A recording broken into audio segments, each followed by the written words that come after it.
Welcome to the Santa Cruz Coffee Break. If you're watching on YouTube or listening on Apple Podcast, please follow, hit the like button, or any subscribes. It really helps us with the algorithms. Santa Cruz Coffee Break is produced by the Santa Cruz Guitar Players Forum. All opinions are those of the speakers. We invite you to join us on the Santa Cruz Guitar Players Forum at SCGCPF for more fun. Now, let's get on with this installment of Santa Cruz Coffee Break. We'd like to welcome everybody to the 96th podcast of the Santa Cruz Guitar Players Forum, Santa Cruz Coffee Break. And today we welcome in Richard Hoover. We're real excited. We've been waiting a while to get him, and we finally roped him and brought him into the corral here. So welcome in, Richard. My pleasure to be here. We know that you're going to do a little traveling. We'll do the Q&A a little after this, but Okay. We know that you got some events coming up, like Fretboard Summit, and I think you're taking a little trip across the water. It's exciting. In fact, we have an embarrassment of riches. I sorely miss the Frankfurt Music Messe. I went there for the better part of 3 decades and made a lot of friends. And in fact, close friends. I stayed in their houses. And I probably give you this punchline before, but the relationships you build at a thing like a trade show are like getting trapped in an elevator with somebody. You get to know them better than your closest friends, with the stories you tell about your life. Anyway, sorely miss that. Is kind of a casualty of changing culture with internet, the relevance of trade show. But the Guitar Summit in Mannheim, Germany, is taking the place of it, at least for the guitar makers and players, and that promises to be a really hot thing. And because I got invited to go to Cremona to do a masterclass on something, probably guitar making. We have to split it up. Brenda's going to go to Mannheim, and I'm going to go to Cremona. And I mentioned that it's a master class because I'm suffering imposter syndrome here. I'm going to the birthplace of the modern violin, where they've been doing it for hundreds of years, and like I'm going to tell them something. Yeah. I think they'll welcome it. I don't think there's a problem there. I can never help myself from going a little anecdotal here. I got too many of them. Is that I won the trust and respect of a lot of those people in the violin tradition, in the classical guitar tradition, that are really not their fault that they're secret. That's the culture. They keep secrets. And I had to give away a lot of stuff before they started paying attention to me. Some neat tricks and so forth. And when they realized I was worth talking to, they started to share with me. So I feel kind of at home there. That's great. So are you going to get a chance to go to, or have you been to the Stradivari Museum? Man, that was so moving. My host and the impresario of this thing, Alessio Ambrosi, got us a backstage pass with the director of the museum. The only unfortunate thing is we went in probably 40 minutes to closing, and I could have spent 40 minutes looking at one display in there. They had, of course, violins through history. They had a little auditorium that was beautiful, old, just felt like something from the 1700s, that was kind of ornate. And they had this impossibly antique guy come out and play a Strad for about 20 minutes and then disappear. And it was just the whole thing, people quiet with reverence through the whole ordeal. And it was just spectacular. And then we went, of course, to see the violin tradition. But we also saw a room filled with mandolins and guitars. And I'm convinced there's nothing new. Arm bevels, fan frets, sound ports, it's been done, and maybe a few hundred years ago. But that was so moving. The level of craftsmanship, the detail, the ornate stuff, made me feel like I had a lot to learn. I just remember how wonderful it was to have a collection of Stradivari's tools and to Oh, look yeah. through the drawers of the tools he used and to see the things that they used to create these incredible instruments compared to today's CNC routers and automated thickness sanders and who knows whatever else. Yeah, it's amazing. It's amazing. Well, like I said, there's nothing new. I saw Stradivari's 3D printer there.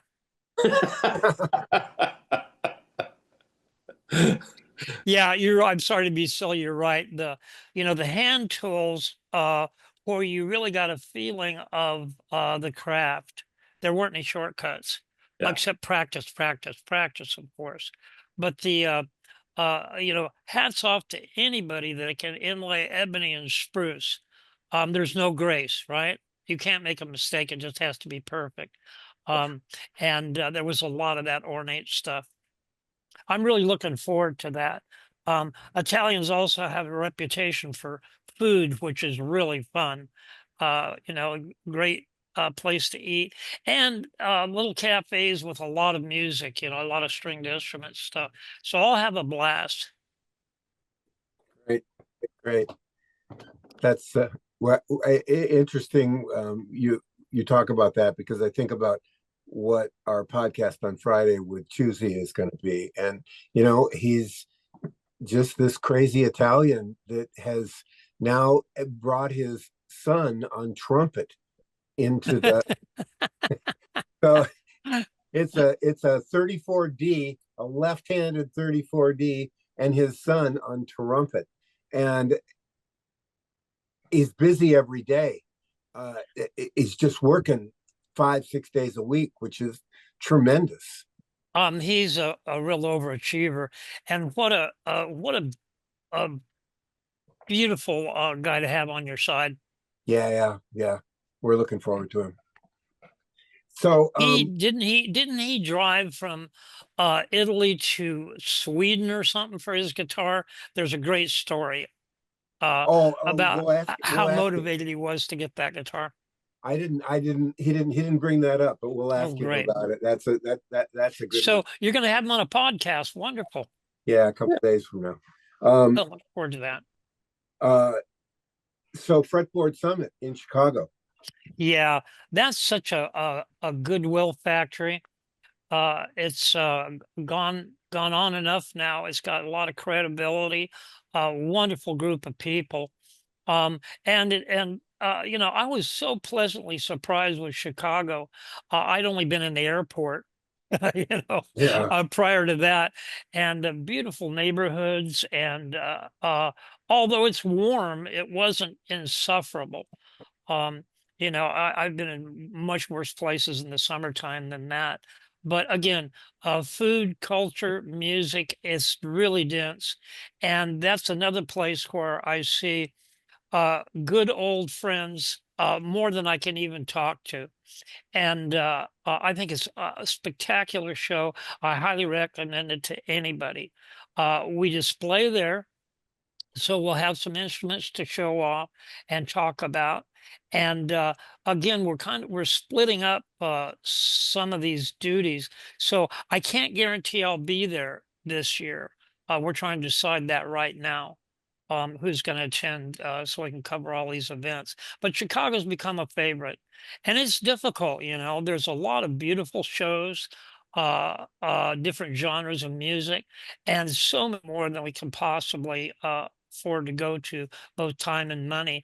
It's too bad, but Chicago's a must.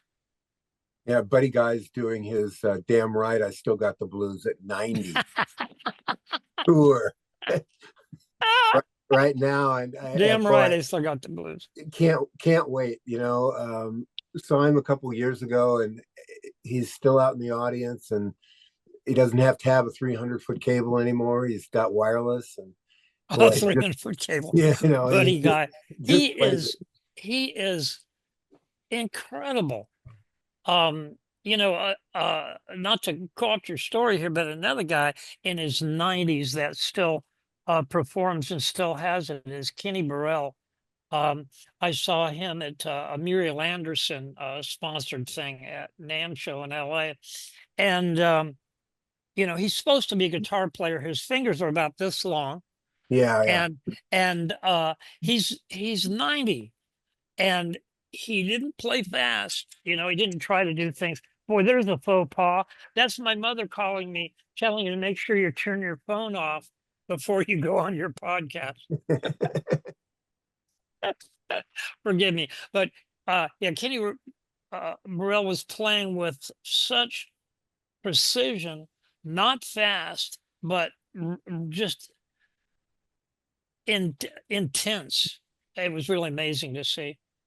I saw Les And Buddy Paul. Guy the same. Go ahead. I saw Les Paul's last performance at on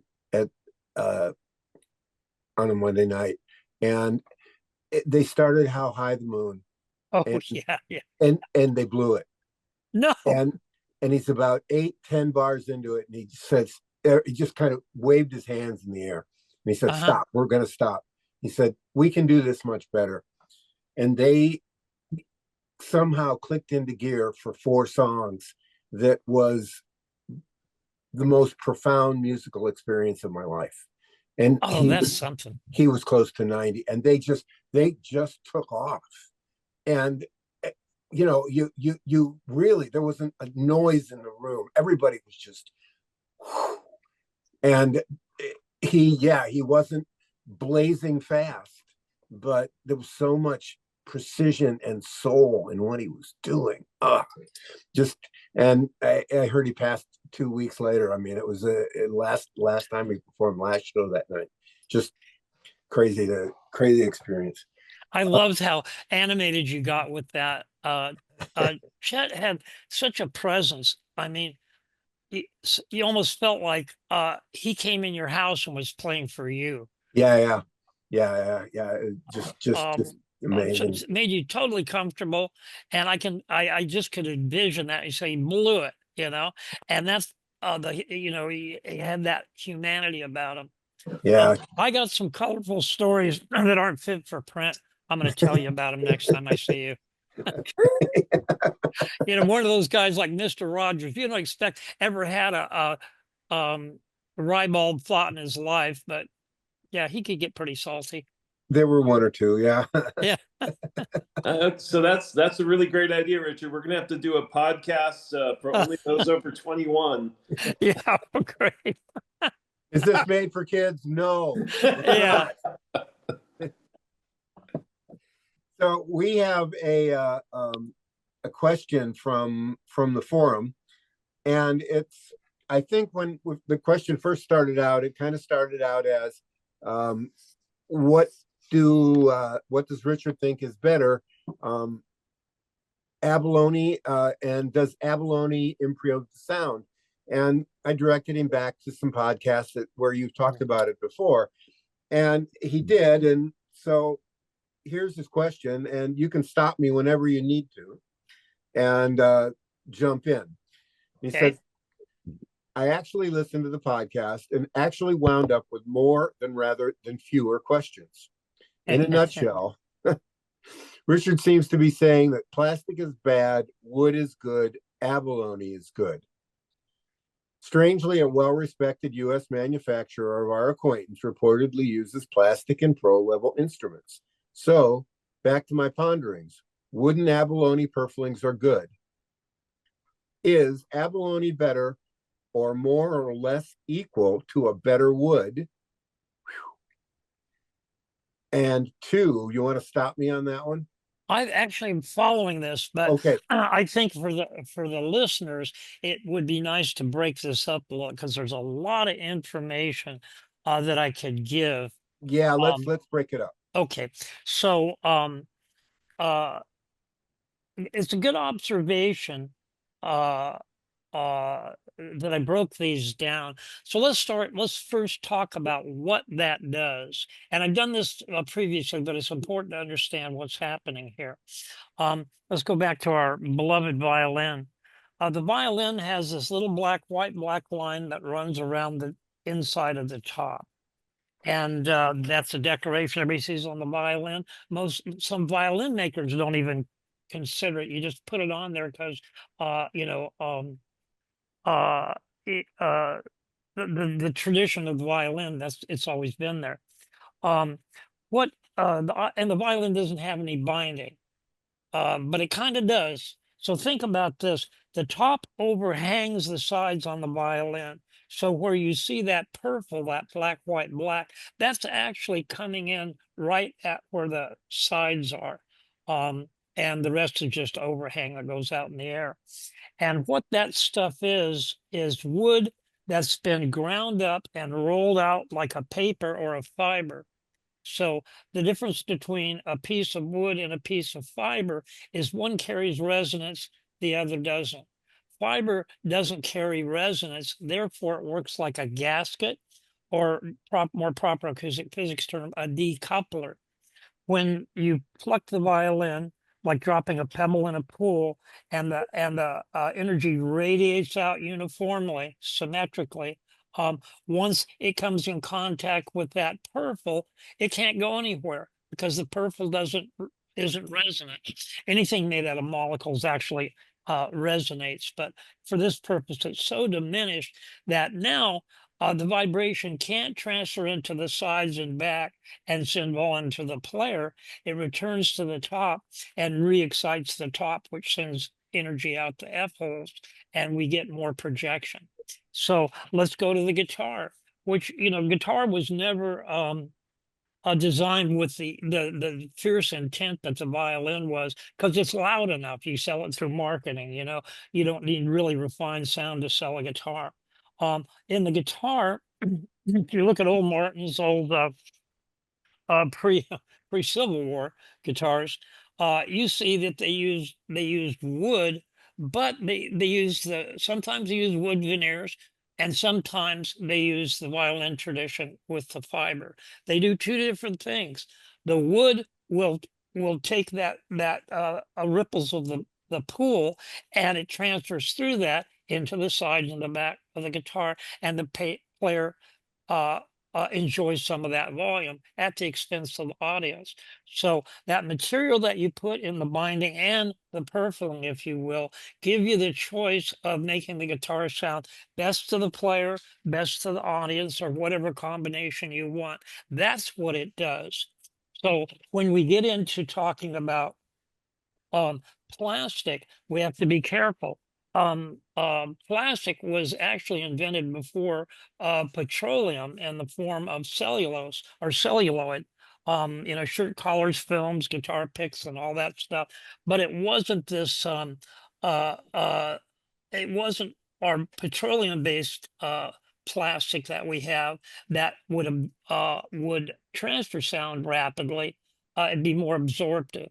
So the ivory in itself acts like wood and will transfer vibration. It's not like a soft plastic. Plastic as a verb means it's soft and malleable and bendable. So ivory works differently. Ivory works like a wood, not like an ABS plastic. So when our you know, inquisitive guy here is saying plastic bad, well, we have to identify that. Ivory, most people don't look at it as plastic, and it acts differently. So now the question is abalone. What is well, abalone, the nacre hardens into a seashell. It would carry resonance just fine. I've seen little hammered out scallop shells hanging from strings in the garden as a wind chime, and they're super resonant. So wait a minute, the abalone shell's not going to act at all like a purple. It's going to act contrary-wise and carry vibrations, but we bracket that with fiber, with purple. There's a purple on each side of the abalone doing its job to isolate or decouple, while the abalone sits there in the middle and doesn't have an effect because it's isolated. So when Richard said, what was it? Plastic bad, purfling good. What we've done is, it's not bad and good, it's different, right? Remember, we're either sending vibration to the audience or to the player or both. And the seashell in this case is not in the equation. It's being isolated on each side by the fiber purple. If we just put abalone as the border around the top with nothing else, it would take sound into the sides to the player instead of the audience. I don't like to say, did that make sense? It sounds dismissive of our audience. Of course it makes sense, but how did Richard explain that? Was it clear, the concept? I think so. Tad? Yeah, that to a degree. I mean, it's the question I had in my mind is I was always under the assumption that one of the big advantage of the plastic or the celluloid for the exterior binding is that it's more durable if your guitar gets bumped against things. Yep. Whereas if you use wood, you got to deal with the reality of getting little divots and things, because even maple, isn't going to be as hard and durable as a celluloid or a plastic. And the other thing I'm thinking of is there's a large manufacturer of guitars who we shan't mention, who seems to be having a lot of trouble keeping their plastic bindings adhered to their guitars. And is it coming loose in the waist? Yes, exactly. And it seems to be happening in fairly substantial numbers. And this is, what kind of plastic do you think it is? Well, I'm going to assume it is not celluloid. I'm going to assume it's probably ABS or polyethylene, or who knows. I really don't know. I hate to admit it, but I don't own any of their guitars, so I haven't really looked at it very closely. But that's the only thing that I thought. In terms of making a choice when it comes to sound, I think you explained it really well. But I just wanted to add that those elements have a secondary use or a secondary purpose that's also worth considering. And the abalone, I don't know what it does or doesn't do for sound, but it sure can look good. Yeah, it does. Well, the guy had girl, whatever, had a very specific question. Would Right. my money be better spent for quality of sound on abalone, or should I invest in wood? So let's do this. When we're talking about the sound of a guitar, we have quantities, properties, and qualities. Quality it would mean desirable or not, right? Good or bad. So more properties that we're talking about. What does it do to the sound of the instrument? And I'm going to say the bubble bursting here is all you get from abalone, if done in the traditional way, which is to bracket it or isolate it with fiber purple on each side, is just give you a nice shiny beautiful look. It doesn't change the sound. Now I say this not speculatively, but I say it based on other things that I know, because we've never made a guitar with just abalone on the very edge. So his money be better spent if he was thinking about changing the properties of sound on the wood choices, right? Because we're negating the effect that the abalone would have by isolating it. That actually sounds like English to me. Yeah.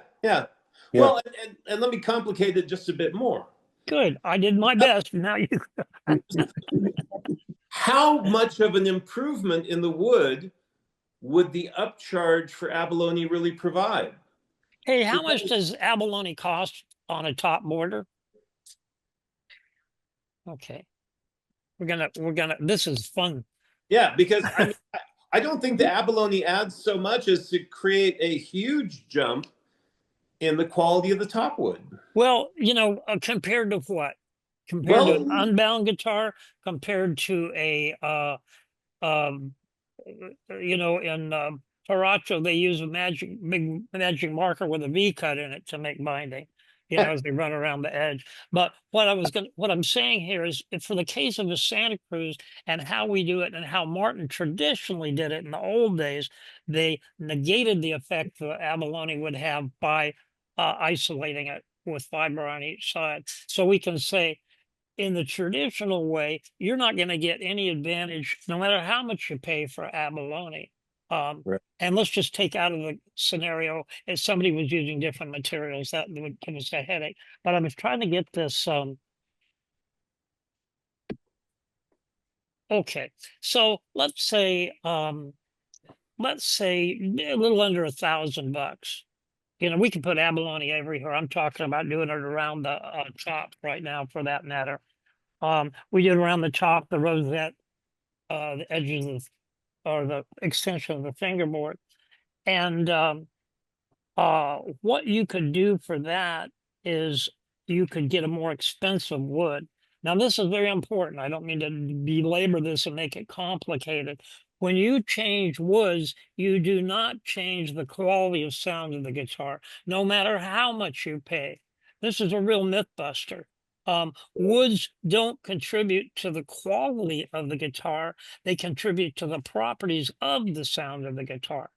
The good and bad, as I've said many times, comes from how you manipulate that wood, its actual frequencies, and how in tune it is, how much inharmonicity you get out of the picture to get the quality of sound. Wood in itself will change the properties of bright to dark, clarity in the guitar. So you could spend money on that for those reasons, but don't ever think you're going to get a better sounding guitar because you get a more expensive wood. And I can say that many ways, but that's why I dramatically talk loud there. Right. The woods don't contribute to the quality.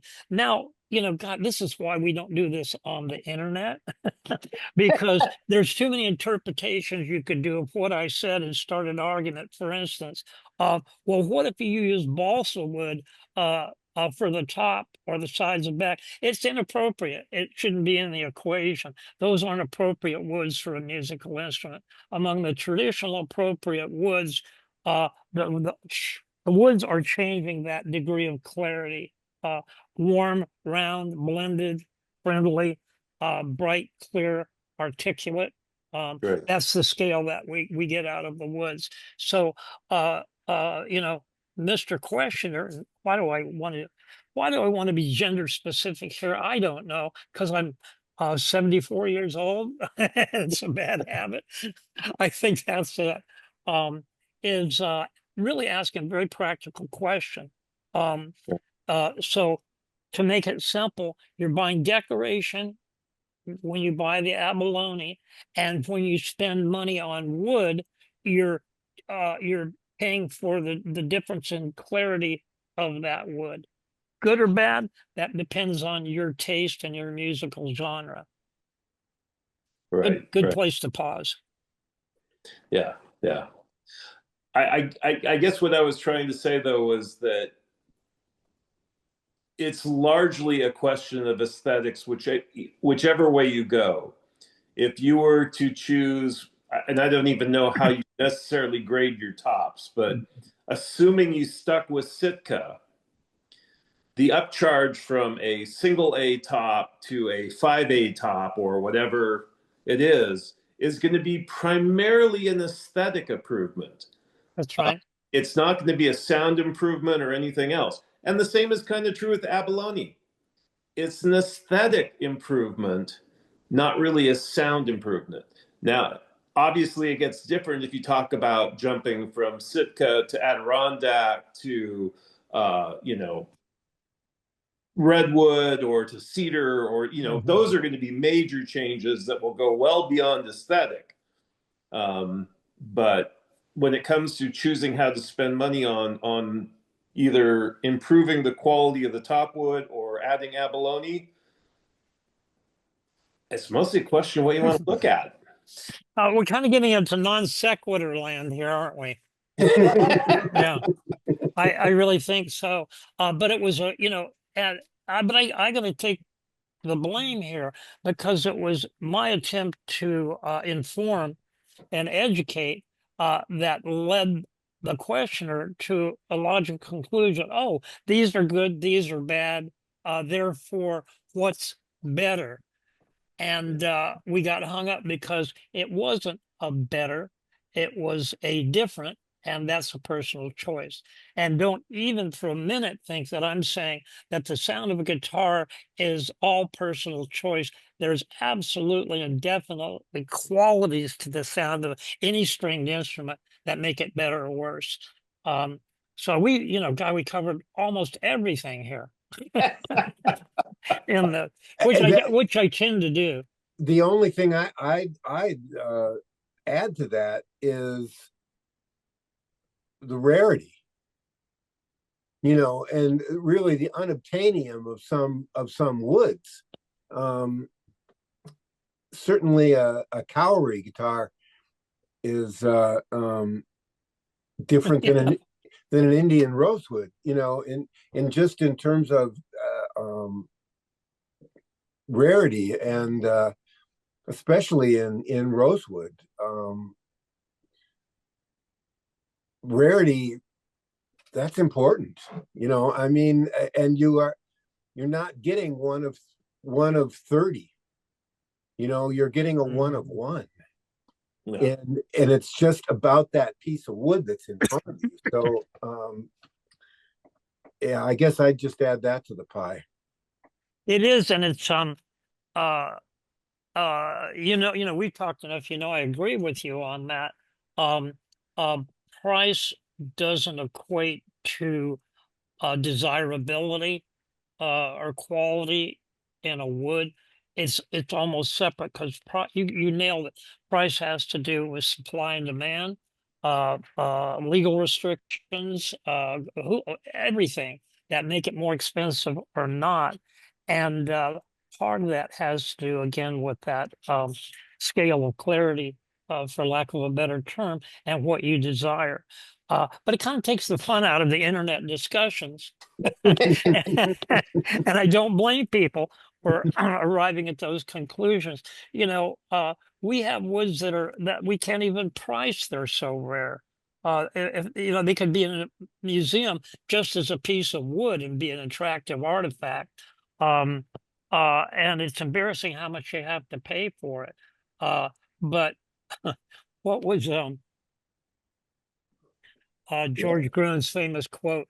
I'm not going to imitate him, but the bubonic plague is very rare, but that doesn't make it desirable. Yes. Yes. That's Now, was there more to that question, or do you no, think we got it? no, I think Good. that's it. It's a really smart question, and I commend the questioner for asking that and listening to all that detail. And there could have been too much information and made it confusing, but there was enough information there for you to know anything you want to know about how abalone affects the guitar. Yeah. Right. This is why building guitars is hard. Yeah. Yeah. But somehow it's almost 49 years out there building guitars. So Indeed, we will celebrate our 50th anniversary next year, and that's a miracle. yeah. There's no other word for it. A beautiful miracle. We've we got a good start on doing our job, actualizing our cause here. So let's see what we do in the next 50 years. Yeah, there you go. There you go. I don't know. I'd attribute a little of it to miracle, but I'd attribute a lot more of it as testament to the vision and the quality that you brought to this. So, Thank you, Ted. Beautiful thing to say. And to this whole industry. I broadened it out a little bit. There's always a few people that get into something at absolutely the right time. Jackson Pollock spills a can of paint and it starts a whole trend, and I think it's right place, right time, right person. yeah. Well, hopefully in some podcasts in the future, we'll hear more about the details for the 50th anniversary celebration.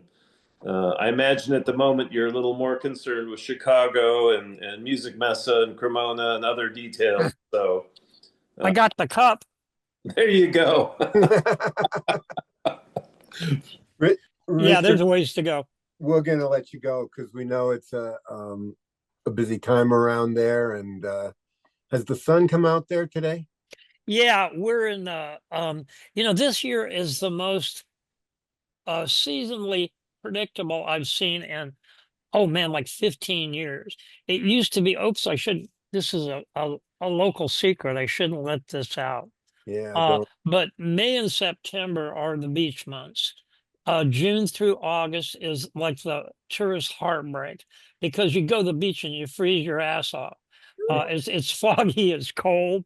And the pattern is called June gloom, where you get up, it's foggy, it's cold, you put on a sweater, and by like around the 11 o'clock, it starts to break up and be a beautiful day for the rest of the day. And that's been the case the last few weeks here. And it's just great because I love both. Uh, Fog in the summer is why I moved here from the San Joaquin Valley, where it was like, it was like 92 by 7:30 in the morning. Yeah, we get a lot of Central Valley visitors down here, and you can always tell they're from out of town because everybody's wearing shorts and tank tops, and it's 53 degrees and the wind's blowing 20 miles an hour. And it's not appropriate behavior. We know you're not from the zip code, folks.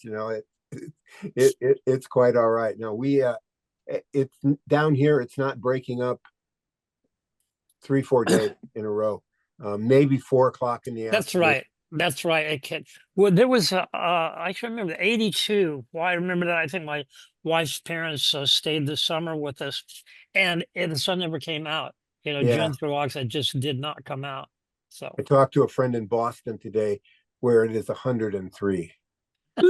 oh, that's right, the heat dome. Yeah, and he said it was already 93 this morning when I got up at 8 o'clock, and it's like, ooh, It was not good. I talked to a friend in Nashville this morning.